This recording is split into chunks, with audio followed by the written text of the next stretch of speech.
लाडक्या बहीण योजनेमध्ये पात्र सर्व लाडक्या बहिणींसाठी मोठी खुशखबर आहे। लाडक्या बहिणीला आता 2100 रुपये हप्ता त्यांना ह्या महिन्यापासून चालू होणार आहे।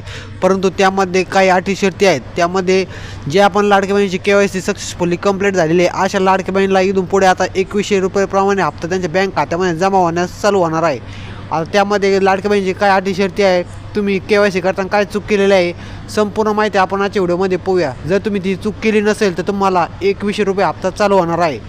तर त्याआधी लाडक्या बहिणींनो, तुम्ही जर आपल्या चॅनलवरती नवीन आला असेल तर चॅनलला आत्ता सबस्क्राईब करा आणि व्हिडिओ लाईक करून व्हिडिओ जास्तीत जास्त लाडक्या बहिणींसोबत शेअर करा, जेणेकरून त्यांना पण ही माहिती त्याच्यापर्यंत पोहोचली पाहिजे। चला मग जरा न घालता आजच्या व्हिडिओला सुरुवात करूया। लाडक्या बहिणींनो, तुमची KYC सक्सेसफुली जर कंप्लीट झाली असेल, पण जे आपण लाडक्या बहिणी अजून KYC करायचे राहिले असतील त्यांनी लवकर आपली KYC कंप्लीट करून घ्या। त्यामध्ये KYC करताना एकदम नीट लक्षपूर्वक KYC कंप्लीट करा, कारण त्यामध्ये काय आलेले काही गुताडीचे क्वेश्चन आहेत। म्हणजे काय हो आणि नाही हे जे प्रश्न आहेत पहिले दोन ते अतिशय तुम्हाला वाटतं किरकोळ आहे, पण किरकोळ प्रश्न नाही आहेत, ते एकदम गुतागुतीचे प्रश्न आहेत। तुम्ही ते एकदम व्यवस्थित वाचा आणि ते हे करा। त्यामध्ये काय आहे, आता तुम्ही पहिले दोन, मी माझ्या मते पहिले दोन तुम्ही ना नाहीच करा। जर जे पण लाडकी बहीण होय केलेलं आहे त्यांना 100% अडचण येणार आहे, व ज्यांनी नाही केलेलं आहे त्यांना 101% इथून पुढे 2100 रुपये हप्ता त्याच्या बँक खात्यामध्ये जमा होण्यास सुरुवात होईल।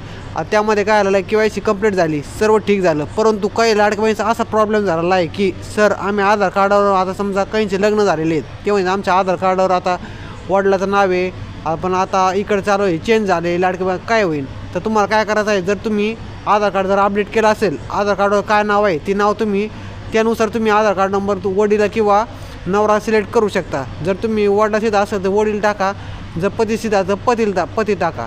या दोन प्रश्नाचे उत्तर तुम्ही एकदम व्यवस्थित भरा, तुम्हाला पण 2100 रुपये हप्ता मिळण्यास चालू होईल। अशा प्रकारचा हा व्हिडिओची अपडेट होती। जर व्हिडिओचा तुम्हाला आवडला असेल तर व्हिडिओला आत्ताच एक लाईक करा, चॅनलवरती नवीन आला असेल चॅनलला आत्ता सबस्क्राईब करून व्हिडिओ जास्तीत जास्त लाडक्या बहिणींसोबत शेअर करा, कारण त्यांना पण 2100 रुपये हप्ता त्यांना पण भेटला पाहिजे। कारण काही अडचणी शर्ती असल्यामुळे 2100 रुपये हप्ता लाडक्या बहिणीला मिळू शकत नाही। कारण काय झालं ते KYC जर तुम्ही चुकीची केली तुम्हाला 2100 रुपये हप्ता मिळू शकणार नाही। त्यामुळे तुम्ही KYC एकदम लक्षपूर्वक आणि नीट करा, तुम्हाला 2100 रुपये हप्ता तुमच्या बँक खात्यामध्ये जमा होण्यास चालू होईल। तर भेटूया पुढच्या नवीन व्हिडिओमध्ये। धन्यवाद।